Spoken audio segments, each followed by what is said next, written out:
Hello there. This is an astrological forecast for Leo for the month of April 2010. And this also applies if you have a Leo ascendant. So Leos, at last, Mars has gone direct in your sign. Now it's still stationary, I have to caution you, until May.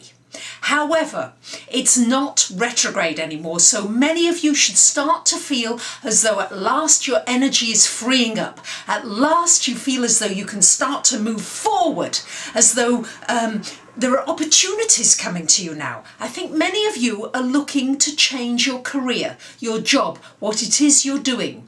You're looking at different things, different options, you're weighing things up. And I think this is a great time to start researching all of that. Particularly after about the 20th of the month, there are a lot of planets in your 10th house of your life path. What it is you want to do with your life, what it is you're doing with your career. For those of you already in a career, this brings your career into sharp focus and also gets you more noticed because Venus is there as well. So for those of you that need a new agreement or want to talk to somebody about something that might be a little difficult to talk about, great time after the 20th of the month. Now, we've got some planets going retrograde this month that we need to talk about. First one is Saturn.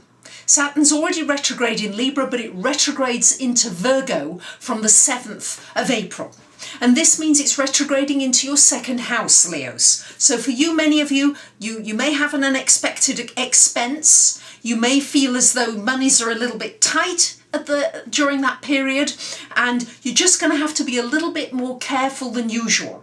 It's also a very good time for putting into practice any kind of new money-making structure in your life. So if you've got a business idea, it's time to put bones on it. It's time to actually do something about it rather than just have it floating around in that creative, wonderfully creative mind of yours, Leo. It's time to structure it. So good time to start doing that after the 7th of April, and then that's until July time. So as well, it's important to look at your habits. Are your routines supporting your physical health? Or have you just got too much going on and you're not looking after your diet and you're maybe not exercising enough? Particularly when Saturn goes back into Virgo, it's its third time back in there. So it's a last check-up on you, really, to make sure that you are looking after yourself, that you're looking after your teeth as well. Saturn ruling your teeth and your bones and all those kinds of things. Get those things checked out as well when Saturn goes retrograde. We've also got Pluto going retrograde from the 5th of the month, and Pluto is retrograde in your 6th house. So very much a time, Leo, for you to look at where you are relinquishing control in your work area. Do you feel as though you're in control, or are you just giving away your power to other people? This is a really important time to do some inner work, to look at maybe some destructive patterns that you've got going on, and you're just repeating the same patterns and of course getting the same results. So it's more of an inner soul work on yourself, on the habits and the things that you're doing where you're just letting other people have their own way and it's really not working for you, and you're ending up feeling frustrated and angry about that. So there will be some changes coming up for you. It's over a longer period, but it's an introspective time, particularly for much of April in the work area. Maybe not so much a time to take big actions, but to be looking at what actions you're taking and the effect that's having on the relationships that you've got with the people that you're working with around you. We've got Venus towards the end of the month, the 25th of the month, moving into your 11th house. This could be a time when you meet a really nice friend.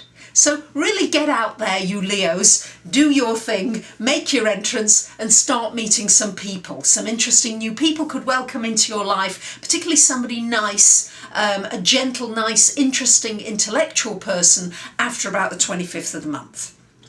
We've also got Mercury going retrograde from about the 17th, 18th of the month. And so Mercury retrograde, very important, Leos, make sure that you sign any legal agreements, any leases, any important paperwork, any important job interviews, anything that's really important, anything that you're really starting as a new project, try to get that started before the 17th, 18th of the month. And then After Mercury goes retrograde, because it's retrograde until the 10th of May, it's a great time to do any in-depth research. It's also a great time when any projects can come to fruition that you've already started before the retrograde. Good time to find anything, and a good time to take anything back to a store and get your money back, especially if they've been difficult or you've lost your receipt. Great time to do it after Mercury goes into that retrograde period, because people's minds and brains are not quite as acute and quite as quick thinking as they are when Mercury is direct. So there you have it, Leo, your energy starting to move forward. Try to be careful with your finances and look at these patterns in your work area and see if you can actually change some of those patterns where you're giving your power away. So I wish you a wonderful month. I thank you for listening. For those of you that would like a personal reading, maybe you've just got a couple of questions, you could have a mini reading, or whether you'd like me to look in depth at your personal chart or relationship chart, please take a look at my website. Thanks so much for listening. Bye for now.